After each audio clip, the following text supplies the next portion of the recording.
Buenos días, mi nombre es Karen Forero y el día de hoy voy a realizar la exposición de las estructuras anatómicas que elegí para realizar la actividad. Las estructuras anatómicas que yo elegí fueron la escápula, el pie y el puño. La escápula. Iniciemos con su anatomía. La escápula es un hueso plano y triangular que se sitúa en la parte posterior del tórax y a la altura de las costillas de 2 a las 7. Forma parte de la articulación del hombro y sirve como punto de inserción para múltiples músculos. Encontramos dos caras, la cara anterior, que es la costal, y la cara posterior, que es la dorsal. En la cara anterior encontramos la fosa subescapular, que es de una superficie cóncava donde se inserta en el músculo subescapular, y en la cara posterior o la dorsal encontramos la espina de la escápula, que se divide en dos regiones, la fosa supraespinosa y la fosa infraespinosa. La supraespinosa es donde se encuentra el músculo supraespinoso y la infraespinosa es donde se inserta el músculo infraespinoso. Y en la misma cara posterior encontramos el acromión, que es la prolongación de la espina y se articula con la clavícula. Como ángulos encontramos el ángulo superior, que es este de aquí arriba, el ángulo inferior y el ángulo lateral.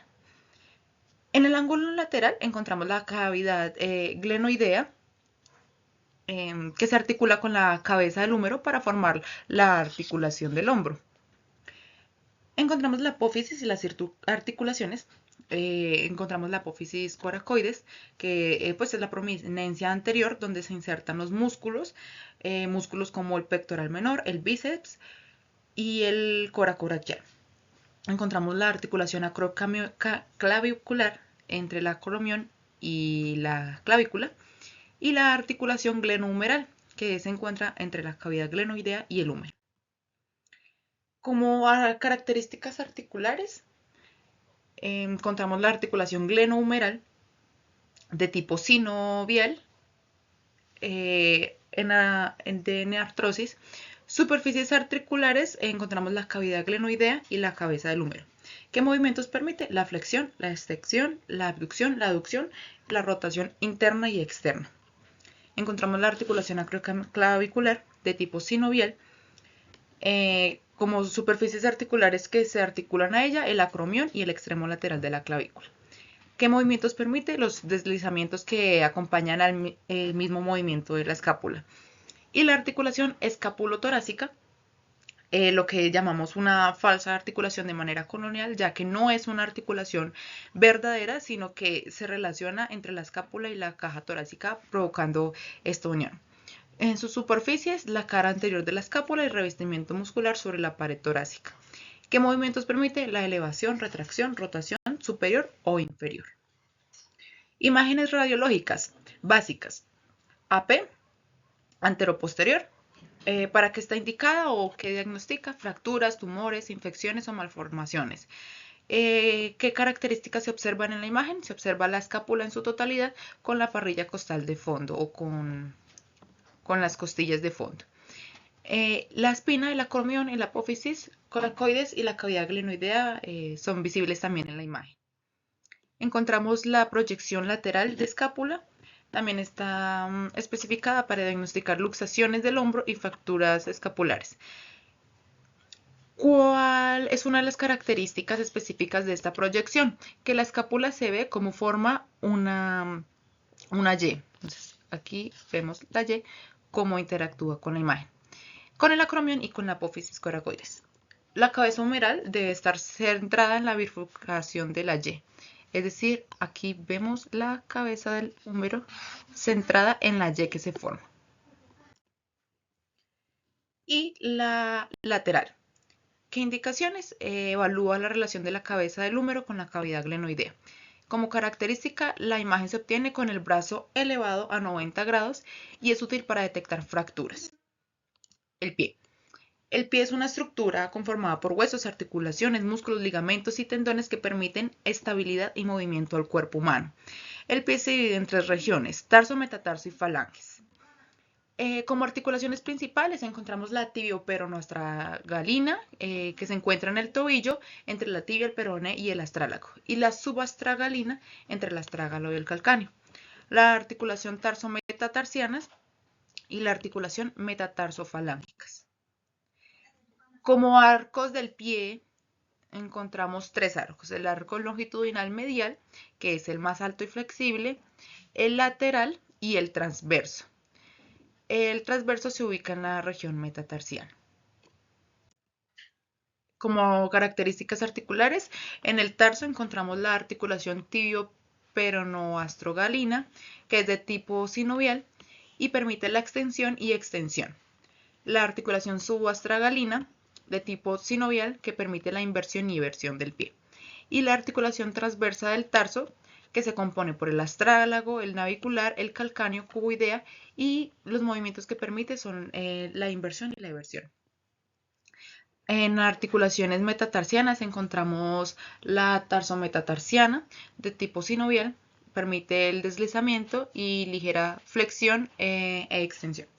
La articulación intametatarsiana, de tipo sinovial, que permite la movilidad y mantiene el arco transverso. Y en sus falanges encontramos las articulaciones metatarsofalángicas, de tipo sinovial, que permiten la flexión, extensión, abducción y aducción. Y la articulación interfalángica, de tipo sinovial, que permite la flexión y la extensión. Como imágenes relacionadas de proyecciones básicas encontramos la AP, la anteroposterior de pie, indicada para evaluar los metatarsos, falanges y tarso. Diagnóstica fractura, luxaciones y artritis. ¿Qué características vemos de la toma de esta proyección? El paciente se tomará en caso pues, de que su movilidad lo permita, sea de bipedestación o de sedestación o de cúbito supino. Se visualizan las articulaciones relacionadas anteriormente. Encontramos la proyección lateral de pie. Indicaciones: evalúa el arco plantar y la alineación ósea y diagnostica fracturas en el tarso y en el metatarso. Se obtiene con el pie apoyado en el lateral externo y permite observar huesos como el calcáneo, astrálago, cuboides y arcos del pie. Y la oblicua, que evalúa fracturas ocultas en los metatarsianos, sea oblicua interna o externa. Diagnostica lesiones en articulaciones tarsometatarsianas. El pie debe estar en una rotación interna o externa de 30 a 40 grados, ya que permite evaluar el espacio entre los metatarsianos. En el puño, su anatomía pues está conformada por los huesos, músculos y tendones y articulaciones de la mano cuando se cierra, cuando hacemos este movimiento. Anatómicamente comprende toda esta región, que comprende pues la muñeca, metacarpos y demás estructuras que permiten la movilidad y la fuerza de la mano. ¿Cómo lo conforma? Los huesos del puño pues están compuestos por los huesos de la mano y la muñeca. El carpo son 8 huesos cortos organizados en 2 filas, la fila proximal y la fila distal.